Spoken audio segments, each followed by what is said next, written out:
Hello दोस्तों, स्वागत है आपका डीएलएफ न्यूज में। आइए आज की 25 बड़ी खबरों को हम विस्तार से जान लेते हैं। सबसे पहली खबर निकल के आ रही है, सोशल मीडिया एडल्ट कंटेंट पर सुप्रीम कोर्ट सख्त। सुप्रीम कोर्ट ने गुरुवार को कहा कि सोशल मीडिया पर एडल्ट कंटेंट की जिम्मेदारी किसी न किसी को लेनी होगी।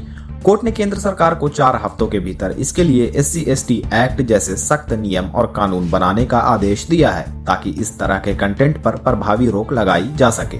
और अगली खबर है कि दिल्ली NCR में बढ़ते वायु प्रदूषण पर सुनवाई करते हुए CGI सूर्यकांत ने कहा कि कोर्ट के पास हवा तुरंत साफ करने की जादू की छड़ी नहीं है।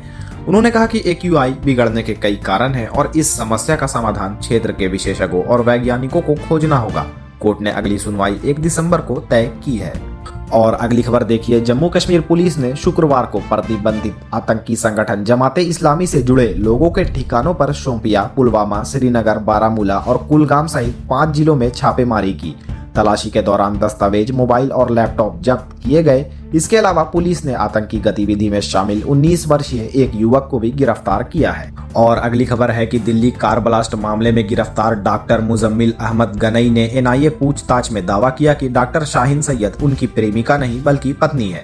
सूत्रों के अनुसार उन्होंने सितंबर 2023 में फरीदाबाद में निकाह किया था। डॉक्टर शाहीन पर जैश मॉड्यूल को हथियार और विस्फोटक जुटाने के लिए लगभग 27-28 लाख देने का आरोप है। और अगली खबर है कि PM मोदी ने वीडियो कॉन्फ्रेंसिंग के जरिए भारत के पहले प्राइवेट ऑर्बिटल रॉकेट विक्रम 1 को प्रस्तुत किया। स्काई रूट एयरो स्पेस द्वारा निर्मित 26 मीटर ऊंचा यह रॉकेट 2026 में 300 किलोग्राम तक के सैटेलाइट ले जाने में सक्षम होगा। PM मोदी ने हैदराबाद में स्काई रूट के नए इन्फिनिटी कैंपस का भी उद्घाटन किया। और खबर है कि 12 राज्यों में 51 करोड़ मतदाताओं के SIR कार्य के दौरान 22 दिनों में 7 राज्यों में 25 BLO की मौत होने का आरोप लगा है।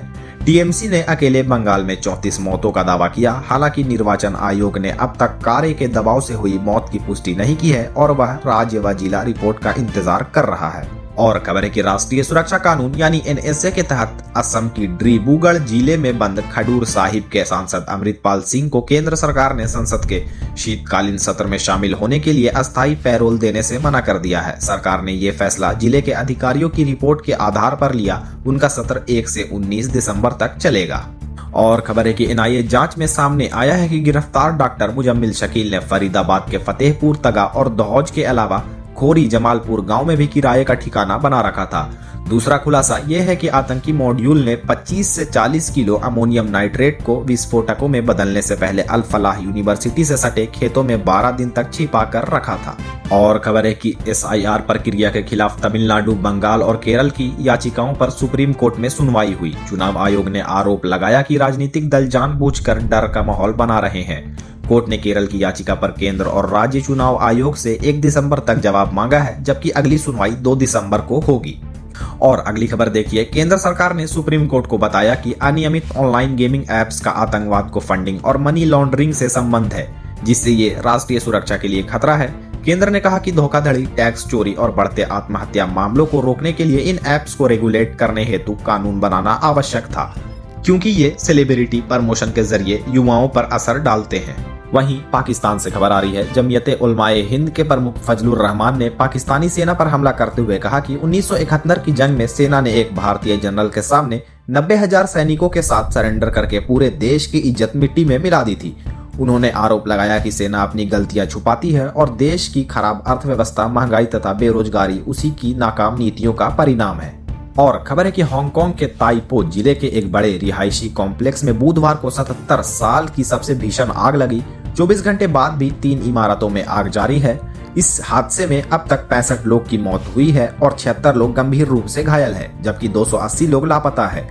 आग तेजी से फैलने के लिए स्ट्रायोफोम को जिम्मेदार माना जा रहा है और पुलिस ने ठेकेदार सहित 3 लोगों तक को गिरफ्तार किया है। और खबर है कि जर्मनी के रक्षा मंत्री बोरिस पिस्टोरियस ने बुधवार को संसद में कहा कि रूसी राष्ट्रपति व्लादिमीर पुतिन यूक्रेन युद्ध को समाप्त करने के लिए किसी भी शांति योजना पर सकारात्मक प्रतिक्रिया नहीं दे रहे हैं। उन्होंने आरोप लगाया कि पुतिन किसी तरह का समझौता नहीं चाहते हैं, जिसके कारण जर्मनी अपने रक्षा बजट में बढ़ोतरी करेगा और यूक्रेन को सैन्य सहायता भी बढ़ाएगा। और खबर है कि अमेरिका में व्हाइट हाउस के पास नेशनल गार्ड्स के 2 जवानों को गोली मारने के आरोप में 29 वर्षीय अफगान शरणार्थी रहमानुल्लाह लाकनवाल को हिरासत में लिया गया है। लाखनवाल अगस्त 2021 में अमेरिका आया था। राष्ट्रपति डोनाल्ड ट्रंप ने इसे आतंकी घटना करार देते हुए अफगान शरणार्थियों की एंट्री तुरंत रोकने का ऐलान किया है।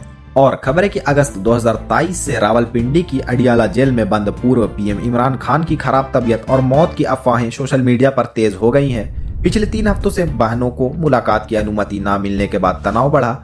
उनकी पार्टी पीटीआई और बहनों द्वारा सच बताने की मांग पर जेल प्रशासन ने स्पष्ट किया है कि इमरान खान बिल्कुल स्वस्थ हैं। और खबर है कि अमेरिकी अर्थशास्त्री और पूर्व सांसद डेव ब्रैट ने H-1B वीजा सिस्टम में बड़ी धोखाधड़ी का आरोप लगाया है। उन्होंने दावा किया कि चेन्नई जिले को 2.2 लाख वीजा दिए गए हैं, जबकि वैश्विक सीमा 85,000 है। ब्रैट के अनुसार 71% H-1B वीजा भारत को जारी होते हैं, जो सिस्टम के दुरुपयोग का संकेत है। और खबर है कि अयोध्या में राम मंदिर पर पीएम मोदी के ध्वजारोहण पर पाकिस्तान की टिप्पणी के बाद भारतीय विदेश मंत्रालय के प्रवक्ता रणधीर जायसवाल ने कड़ी प्रतिक्रिया दी है। उन्होंने कहा है कि पाकिस्तान में अल्पसंख्यकों पर अत्याचार का लंबा इतिहास है और उसे भारत को कट्टरता पर ज्ञान देने का कोई अधिकार नहीं है। पाकिस्तान ने इसे भारत में धार्मिक अल्पसंख्यकों पर बढ़ते दबाव का हिस्सा बताया था। और खबर है कि काउंटर पॉइंट्स रिसर्च के अनुसार एप्पल 1 दशक बाद सैमसंग को पीछे छोड़कर दुनिया का नंबर 1 स्मार्टफोन ब्रांड बन सकता है। सितंबर में लॉन्च हुई आईफोन 17 सीरीज को अमेरिका और चीन दोनों बाजारों में बेहद मजबूत प्रतिक्रिया मिली है, जिससे एप्पल की बिक्री में तेजी से वृद्धि दर्ज की गई है।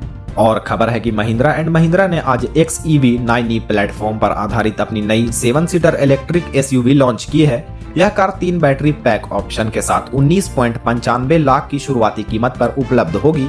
ये फुल चार्ज पर 680 किलोमीटर तक रेंज देगी। इसकी बुकिंग 14 जनवरी 2026 से और डिलीवरी 23 जनवरी 2026 से शुरू होगी। और खबर है कि शेयर बाजार कल कारोबार के दौरान 14 महीने बाद अपने ऑल टाइम हाई लेवल पर पहुंच गया। निफ्टी ने 26,310 और सेंसेक्स ने 86,055 का नया उच्च स्तर छुआ। हालांकि अंत में सेंसेक्स 110 अंक बढ़कर 85,720 और निफ्टी 10 अंक बढ़कर 26,215 पर बंद हुआ। ऑटो, फाइनेंस और बैंकिंग शेयरों में तेजी रही। और आज की आखिरी खबर की बात करें तो 27 नवंबर को सोने के दाम में मामूली गिरावट दर्ज की गई है। India Boolean and jewellers association के अनुसार 10 ग्राम 24 कैरेट सोना 24 रुपए सस्ता होकर 1,26,057 पर आ गया। वहीं चांदी की कीमत में 3,642 की बड़ी तेजी आई है, जिसके बाद ये 1,62,667 प्रति किलोग्राम पर पहुंच गई है।